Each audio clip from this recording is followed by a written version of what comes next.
Alright, no more 12-minute videos showing how to do this. So this is Jebao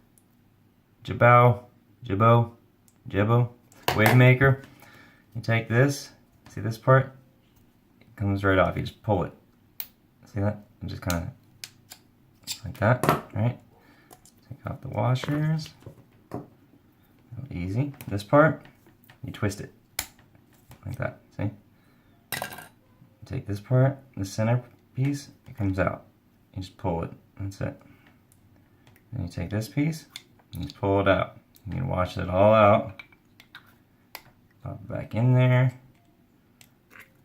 Pop that back in there. Line that up. Lock that in place. Put the washer. Washer, and pop these back on. Done.